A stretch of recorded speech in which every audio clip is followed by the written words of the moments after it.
2026 সালে গাড়ি কেনার সময় অনেকেই ভাবছেন যে এখন পেট্রোল গাড়ি কিনে আর লাভ নেই। প্রথম কথা, যেহেতু এই পেট্রোল নিয়ে একটা কনফিউশন চলছে, E20 এরপরে E30 এটসেট্রা। তারপরে অনেকেই ভাবছেন যে নতুন টেকনোলজি এসছে, অর্থাৎ ইভি এবং হাইব্রিড, তো সেগুলোর দিকে যাওয়াই হয়তো ভালো, পেট্রোল গাড়ি না কিনে। কিন্তু 2026 সালে বা যখনই হোক, আপনি যখনই গাড়ি কিনবেন তখন আপনার আগে চিন্তা হওয়া উচিত টেকনোলজি নিয়ে নয়, আগে চিন্তা হওয়া উচিত আপনার নিজের ইউজেজ নিয়ে। অর্থাৎ দেখুন, বেস্ট কার বলে কিছু হয় না, best car for your uses এইটা হয়। আপনার ব্যবহারের জন্য কোন গাড়িটা পারফেক্ট সেটা আপনাকে আগে চুজ করতে হবে। সেটা পেট্রোলও হতে পারে, সেটা ইভি হতে পারে, সেটা হাইব্রিডও হতে পারে। তো আজকে আমি সেইটা নিয়েই আলোচনা করব যে 2026 সালে আপনি যদি একটা নতুন গাড়ি কিনতে চান তাহলে সেটা পেট্রোল নেওয়া উচিত হবে কিনা, পেট্রোল গাড়ি নেওয়া উচিত হবে কিনা। দেখুন, সবার জন্য কিন্তু গাড়ি কেনার ডিসিশন একরকম হতে পারে না। যে ভদ্রলোক ধরুন সারা বছরে যার গাড়ি মাত্র 5 থেকে 6,000 কিলোমিটার চলে এবং যার গাড়ি বছরে 30,000 কিলোমিটার চলে, দুজনের ক্ষেত্রে কিন্তু একই গাড়ি রেকমেন্ডেড হতে পারে না। আবার যিনি কিনা শহরে ট্রাফিক জ্যামেই সারাদিন গাড়ি চালান আর যিনি বছরে 2-3 বার হাইওয়ে ট্রিপ করেন, তাদের জন্যও কিন্তু একই গাড়ি রেকমেন্ডেড হতে পারে না।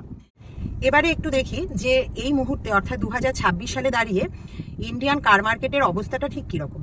দেখুন, এখনও কিন্তু প্যাসেঞ্জার ভেহিকেলের যে বিক্রি, সেখানে সব থেকে বেশি পরিমাণে বিক্রি হচ্ছে, বেশি সংখ্যায় বিক্রি হচ্ছে পেট্রোল কার। ইভির বিক্রি বাড়ছে, হাইব্রিডের জনপ্রিয়তাও বাড়ছে, কিন্তু পেট্রোল কারের মার্কেটটা কিন্তু এখনও সব থেকে বড়। আর তার মানে কি, আপনি যদি মার্কেটে দেখেন যে তাহলে পেট্রোল, ইভি, হাইব্রিড, সিএনজি সব কিছুরই বিক্রি আছে, কিন্তু কম্পারেটিভলি পেট্রোল গাড়ির বিক্রি কিন্তু সব থেকে বেশি হচ্ছে এই মুহূর্তে। তাহলে এই কনফিউশনটা কেন তৈরি হচ্ছে? এই কনফিউশনটা তৈরি হচ্ছে মূলত কিন্তু সোশ্যাল মিডিয়ার জন্য। কারণ দেখুন, অনেকে হয়তো বলছেন যে সোশ্যাল মিডিয়াতে এসে যে ইভি কিনুন, ইভি কিনলে আপনি বছরে হাজার হাজার টাকা বাঁচাতে পারবেন, কারণ ইভিতে রানিং কস্ট অনেক কম। আবার অনেকে হাইব্রিড কিনে বলছেন যে আপনি হাইব্রিড কিনুন, হাইব্রিড কিনলেও আপনি প্রচুর টাকা বাঁচাতে পারবেন, কারণ শহরের ট্রাফিকে চলতে আপনার অনেক বেশি পেট্রোল সাশ্রয় হবে। কিন্তু আপনার ইউজেস প্যাটার্নের সঙ্গে এই দুটো যদি না মেলে, তাহলে কিন্তু কোনোটাই আপনার জন্য সঠিক ডিসিশন হবে না। অর্থাৎ একজন ইভি ওনার, তিনি ধরুন বছরে 25 থেকে 30,000 কিলোমিটার চালান এবং একটা বাধা ধরা রুটে তার গাড়ি রেগুলার হয়তো চলাফেরা করে, যেখানে ইভির চার্জার অ্যাভেলেবেল, তো তিনি ইভি কিনে স্যাটিসফাইড। আবার একজন হাইব্রিড ওনার, তিনি হয়তো শহরের ট্রাফিক জ্যামেই বেশি চালান, সুতরাং তিনি অনেক বেশি মাইলেজ পাচ্ছেন, তো তিনি সেক্ষেত্রে স্যাটিসফাইড। কিন্তু আপনার রানিং যদি ধরুন বছরে মাত্র 5-6 হাজার কিলোমিটার হলো, আপনি বেশিরভাগটাই আপনি হাইওয়েতে ড্রাইভ করছেন হাই স্পিডে, সেক্ষেত্রে কিন্তু এই ইভি বা হাইব্রিড দুটোই আপনার জন্য অতটা স্যাটিসফ্যাক্টরি নাও হতে পারে। আবার অনেকেই হয়তো ভাবছেন যে এখন এই মুহূর্তে একটা পেট্রোল গাড়ি কেনা মানে পুরনো টেকনোলজি কেনা, হাইব্রিড বা ইভি কিনলে আমি একটা নতুন টেকনোলজিতে শিফট করতে পারছি। দেখুন, এটাও কিন্তু সবার জন্য ঠিক নয়। মানে পেট্রোল গাড়ি কিন্তু আগেকার দিনের, মানে 15-20 বছর আগেকার পেট্রোল গাড়ির সঙ্গে আজকের মডার্ন পেট্রোল গাড়ি কিন্তু অনেক তফাৎ, টেকনোলজিতে অনেক উন্নতি হয়েছে। তো সুতরাং এটা ভাবা ঠিক নয় যে পেট্রোল গাড়ি কিনছি মানে আমি একটা পুরনো টেকনোলজি কিনছি। তো তার মানে গাড়ি কেনার আগে কোন টেকনোলজি কিনছেন সেটা না দেখে আগে নিজেকে 5টা প্রশ্ন করুন। প্রথম হচ্ছে যে আপনি সারা বছরে কত কিলোমিটার গাড়িটা চালাবেন। নেক্সট হচ্ছে আপনার বেশি রানিং সিটিতে হবে নাকি হাইওয়েতে হবে। থার্ড হচ্ছে আপনি গাড়িটা কত বছর রাখতে চান। ফোর্থ হচ্ছে আপনার এলাকায় ইভি বা সিএনজির চার্জিং স্টেশন কিংবা রিফুয়েলিং স্টেশন প্রপারলি অ্যাভেলেবল কিনা। আর 5 নম্বর হচ্ছে আপনার গাড়ি কেনার বাজেটটা কত। এই 5টা প্রশ্নের উত্তর যদি আপনি দিতে পারেন, তাহলেই বুঝবেন যে আপনার জন্য কোন গাড়িটা বেস্ট হবে, পেট্রোল নাকি সিএনজি নাকি ইভি নাকি হাইব্রিড। দু একটা এক্সাম্পল দিচ্ছি। ধরুন আপনি বছরে 5 থেকে 8,000 কিলোমিটার গাড়িটা চালাবেন, তো এক্ষেত্রে যদি আপনি একটা ইভি বা হাইব্রিড গাড়ি নেন যেটার দাম কিনা একটা পেট্রোল গাড়ির তুলনায় অনেকটাই বেশি, সেক্ষেত্রে আপনার ফুয়েল কস্ট কমলেও, অর্থাৎ গাড়িটার যে রানিং কস্ট সেটা কমলেও, কিন্তু ওই এক্সট্রা টাকাটা রিকভার করতে কিন্তু আপনার অনেক দিন সময় লেগে যাবে। এবার ধরুন আপনার রানিং মোটামুটি 10,000 থেকে 15,000 কিলোমিটার পার আওয়ার, সেক্ষেত্রেও কিন্তু শুধুমাত্র গাড়ির ফুয়েল সেভিংটা দেখলেই আপনার হবে না, অর্থাৎ মাইলেজ দেখলেই হবে না। সেক্ষেত্রেও আপনাকে আরও কিছু জিনিস দেখতে হবে, অর্থাৎ কি গাড়িটার ইনিশিয়াল কস্ট, নেক্সট হচ্ছে লোন ইন্টারেস্ট, তারপরে হচ্ছে ইন্স্যুরেন্সের যে প্রিমিয়াম আপনি দেবেন, তারপর মেনটেনেন্স কস্ট। আরও যেটা দেখতে হবে সেটা হচ্ছে আপনার ওনারশিপ পিরিয়ড, মানে আপনি কত বছর গাড়িটা রাখতে চান, এবং রিসেল ভ্যালু। তো এগুলো ক্যালকুলেট করে তবেই কিন্তু আপনি ফাইনাল ডিসিশনে আসতে পারবেন। অর্থাৎ এক্ষেত্রে আপনাকে দেখতে হবে যে আপনি গাড়িটা কত বছর রাখতে চান। ধরুন আপনি 8-10 বছর গাড়িটা রাখতে চান, তাহলে হাইব্রিড বা সিএনজি আপনার ক্ষেত্রে একটা ঠিকঠাক একটা চয়েস হতে পারে, কারণ এগুলো কেনার সময় যে এক্সট্রা টাকাটা আপনি দিচ্ছেন, যদিও হাইব্রিডে অনেকটা বেশি দিতে হচ্ছে, সিএনজিতে কিছুটা বেশি, কিন্তু যা হোক আপনাকে বেশি টাকা পে করতে হচ্ছে গাড়িটা কেনার সময়, তো সেটা আপনি রিকভার করতে পারবেন। কিন্তু যদি আপনার প্ল্যান থাকে যে 4-5 বছর পরেই আমি গাড়িটা বিক্রি করে দেবো, তাহলে কিন্তু অনেক সময় এই ডিসিশনটা ঠিক নাও হতে পারে। এবারে ধরুন আপনার ইয়ারলি রানিং মোটামুটি 20,000 থেকে 30,000 কিলোমিটার, মানে অনেকটাই বেশি। এক্ষেত্রে কিন্তু ইভি বা হাইব্রিড বা সিএনজি আপনার ক্ষেত্রে বেটার অপশন হতে পারে পেট্রোলের থেকে। কিন্তু এক্ষেত্রেও আরেকটা জিনিস আপনাকে কিন্তু দেখতে হবে গাড়ি কেনার আগে, সেটা হচ্ছে আপনার এলাকায় অর্থাৎ আপনার হাতের রেঞ্জের মধ্যে ইভির চার্জিং স্টেশন কিংবা সিএনজির রিফুয়েলিং স্টেশন অ্যাভেলেবল কিনা। আদারওয়াইজ কিন্তু এক্ষেত্রেও আপনার অসুবিধে হবে, কারণ আপনার সময়েরও একটা দাম আছে। এবার অনেকেই না রানিং কস্টটাকে দেখেই গাড়ি কেনার ডিসিশনটা তৈরি করেন, বা মাইলেজ দেখে। অর্থাৎ কি, ধরুন ভাবছেন যে আমার পার কিলোমিটার 3 টাকা করে বাঁচবে যদি আমি হাইব্রিড কিনি, কিন্তু দেখুন একটা পেট্রোল গাড়ির দাম ধরুন 9 লাখ টাকা, আর সেখানে একটা হাইব্রিড গাড়ি, ওই সেম টাইপের একটা হাইব্রিড গাড়ি আপনি যদি কিনতে যান, তার দাম পড়ে যাবে আপনার 12 লাখ টাকা, মানে আপনি এক্সট্রা পে করছেন 3 লাখ টাকা একদম শুরুতেই।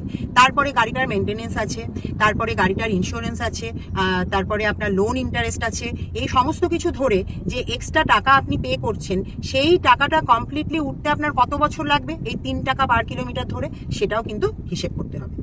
অর্থাৎ এই সব কিছু বিচার করলে পেট্রোল গাড়ি কেনার চিন্তাটা কিন্তু ফেলে দেওয়ার মতো নয়। তো এবার দেখি যে পেট্রোল গাড়িতে কি কি সুবিধা আপনি পাচ্ছেন।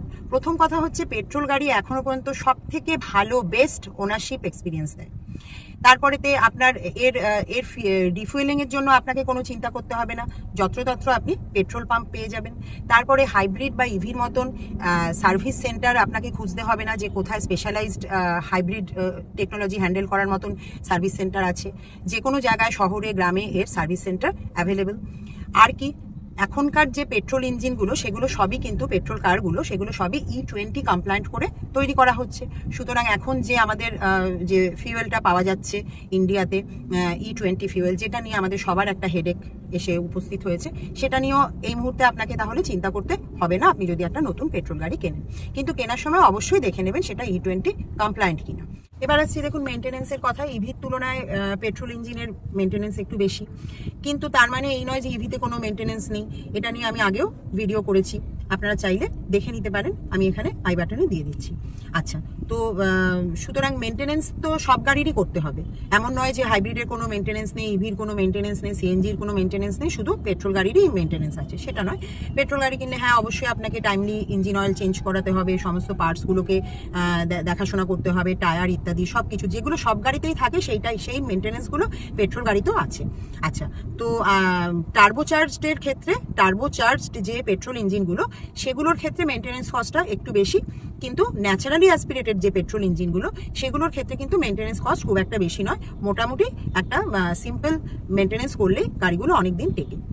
এবারে আসছে এমন একটা প্রশ্নে যেটা অনেকের মাথাতেই এখন ঘুরছে, সেটা হচ্ছে আজকে যদি আমি একটা পেট্রোল গাড়ি কিনি তাহলে 5-6 বছর পরে কিংবা বেশ কয়েক বছর পরে হয়তো এই গাড়ির আর কোনো রিসেল ভ্যালু পাওয়া যাবে না। কিন্তু এটা কিন্তু একেবারেই অমূলক একটা ধারণা। দেখুন ইন্ডিয়াতে কিন্তু সেকেন্ড হ্যান্ড কার মার্কেটের বিশাল একটা অংশ জুড়ে রয়েছে পেট্রোল গাড়ি এখনো পর্যন্ত। কারণ যারা সাধারণত সেকেন্ড হ্যান্ড গাড়ি কেনেন তারা হয়তো এমন জায়গায় থাকেন যেখানে ইভি চার্জিংয়ের ফ্যাসিলিটি নেই, হাইব্রিডের জন্য উপযুক্ত সার্ভিস সেন্টার নেই, বা তাদের হয়তো বাজেটটাও হাইব্রিড বা নতুন হাইব্রিড বা ইভি কেনার মতন যথেষ্ট নয়। তো তারা কিন্তু ভালো কন্ডিশনের পুরনো পেট্রোল গাড়ি অনেক সময় প্রেফার করেন। আচ্ছা, তো অবশ্যই পেট্রোল গাড়ি কেনার সময় বেশ কিছু ব্যাপার দেখে শুনে নিতে হয় যে কোনো সেকেন্ড হ্যান্ড কার নেওয়ার সময়। তো আমি অলরেডি একটা ভিডিও এই ব্যাপারে করেছিলাম, যদি আপনারা চান তো এটা দেখে নিতে পারেন, আমি এখানে দিয়ে দিচ্ছি।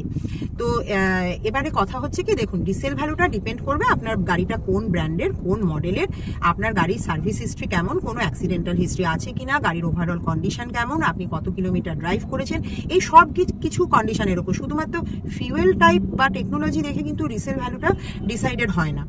আমি তো বলবো এই মুহূর্তেও ভারতে যতগুলো সেকেন্ড হ্যান্ড গাড়ি বিক্রি হয় তার সিংহভাগ হচ্ছে পেট্রোল গাড়ি, ইউজড পেট্রোল গাড়ি। পেট্রোল গাড়ি কিনতে গিয়ে আরও একটা ভয় অনেকেই পাচ্ছেন, সেটা হচ্ছে একটা মিথ ঘোরাফেরা করছে যে পেট্রোল গাড়ি তৈরি হওয়া আগামী কয়েক বছরের মধ্যে বন্ধ হয়ে যাবে এবং ইন্ডিয়াতে আর কোনো পেট্রোল পাম্প থাকবে না, অর্থাৎ পেট্রোলই পাওয়া যাবে না। দেখুন, এটা কিন্তু একদমই বাস্তবসম্মত চিন্তাভাবনা নয়। ইন্ডিয়াতে এখনও কোটি কোটি 2 চাকা 4 চাকার গাড়ি সব পেট্রোলে চলছে, পেট্রোল কার এত রয়েছে। আচ্ছা, এই এত বড় ফ্লিটের জন্য fuel supply, spares, parts, service network, এই সমস্ত কিছু একদিনে বন্ধ করে দেওয়া হবে বা আগামী কয়েক বছরের মধ্যে বন্ধ করে দেওয়া হবে, এটা কিন্তু কোনো বাস্তবসম্মত ব্যাপার একদমই নয়। আচ্ছা, তো কি হতে পারে? হ্যাঁ, পেট্রোলের দাম বাড়তে পারে, যেটা অলরেডি বাড়ছে, ক্রমশই বাড়ছে, তার জন্য পেট্রোল কার কেনা নিশ্চয়ই বন্ধ হয়ে যায় না। আর সেকেন্ডলি দেখুন, এমিশন নর্মসটা আরও স্ট্রিক্ট হতে পারে, নতুন টেকনোলজি আসছে, সুতরাং গাড়িগুলো আরও হয়তো আপগ্রেডেড হবে। কিন্তু পেট্রোল পাম্পগুলো একদিনে বন্ধ হয়ে যাবে বা পেট্রোল গাড়ির ম্যানুফ্যাকচারিং একদিনে বন্ধ হয়ে যাবে, এটা একদমই কোনো কথা নয়, এটা পিওর একটা মিথ।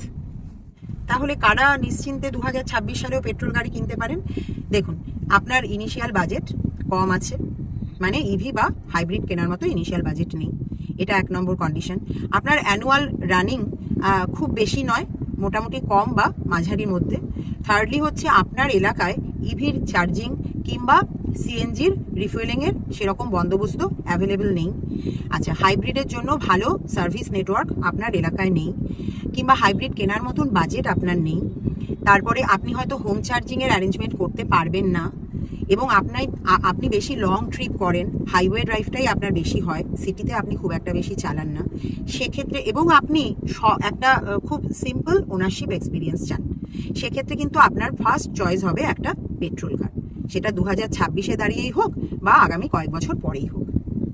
তো আশা করি এই ভিডিওটা দেখার পরে আপনি নিজেই ডিসাইড করতে পারবেন যে আপনার জন্য 2026-এ কোন গাড়িটা সব থেকে ভালো হবে, পেট্রোল নাকি ইভি নাকি হাইব্রিড নাকি সিএনজি। তো অবশ্যই কমেন্ট করে জানাবেন, যদি এখন আপনার নতুন গাড়ি কেনার প্ল্যান থাকে তাহলে আপনি কি গাড়ি কিনতে চাইছেন এবং কেন। ভিডিওটা ভালো লাগলে অবশ্যই লাইক করবেন, শেয়ার করবেন, চ্যানেলটাকে সাবস্ক্রাইব করবেন। আবার দেখা হবে আপনাদের সঙ্গে নেক্সট ভিডিওতে। টাটা।